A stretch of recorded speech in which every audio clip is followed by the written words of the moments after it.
Most people who go on a weight loss journey fail miserably. Millions and millions of people try to lose weight, but they never succeed. The reason is they're missing an essential formula that I'm going to share with you in this video. This is not medical advice, but I'm a doctor currently specializing in gastroenterology and gut health, and I want to share with you some general concepts to help you on your path towards a healthy gut lifestyle.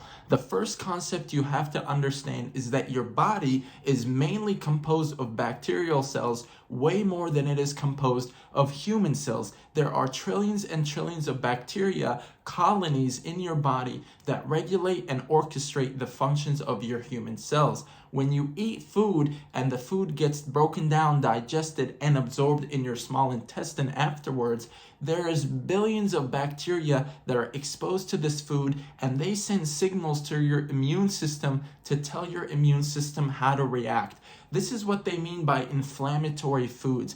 All these foods that are processed lead to inflammation over time. What are processed food? Processed foods are foods that have been chemically altered to then produce preservation or a longer shelf life. If you flip the ingredient list on the foods you eat and you see weird chemicals, xanthine gum, resin, binders, high fructose corn syrup, food dyes, red 42, yellow 18, all this weird chemical stuff that's not supposed to be in your body, when it goes in your body, the bacteria see it and your immune cells see it, and they launch an inflammatory cascade. Inflammation is when your immune system revs up and starts releasing damage onto the cells that are there. This damage changes the DNA, mutates the DNA, and kills cells, and also can lead to chronic diseases. There are so many chronic diseases that we suffer from: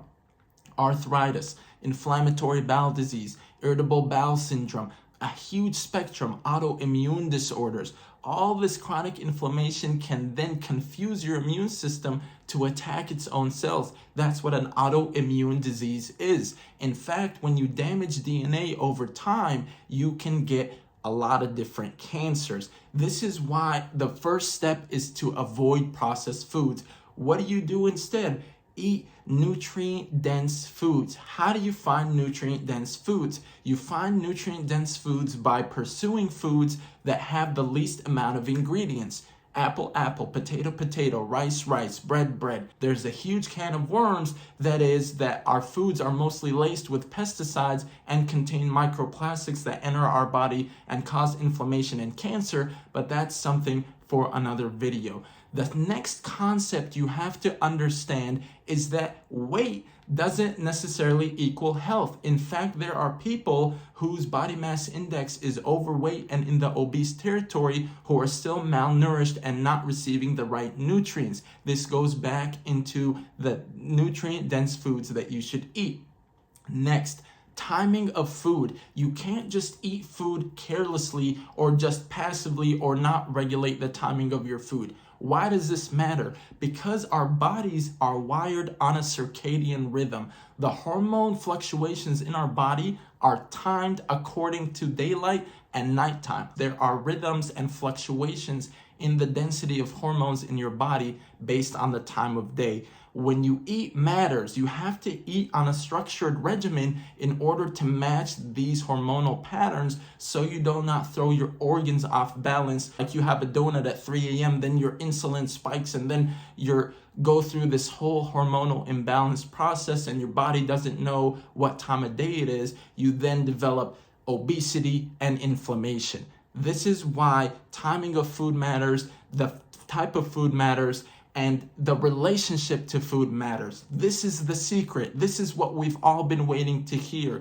Developing a relationship with the food you eat is the essential pillar for you to succeed on your gut health journey. Instead of just eating whatever and picking up stuff off the shelf, whatever looks good, determine and establish a foundational relationship with what you eat. Ask yourself why you're eating. Is it to pursue pleasure or to avoid pain? Or are you eating in response to sadness or loneliness or depression? I'm not talking about people who suffer from eating disorders. This is just the general population who have yet to determine what they eat and when they eat it. These main concepts are going to lead you to a much healthier lifestyle. There's a lot of concepts, but just to recap, your body's mostly bacteria more than it is human. That bacteria regulates your immune system and either produces inflammation and DNA damage or creates anti-inflammation and antioxidation to protect your cells. Eat nutrient-dense foods. Minimize processed foods. Try to avoid pesticide and microplastic-laden foods. Try to eat on a structured regimen rather than random times in the day. Minimize your snacking. Ask yourself, if you're snacking, why are you snacking? Is it out of boredom, or are you hungry because the food you ate did not have enough nutrients to supply you with the energy you need?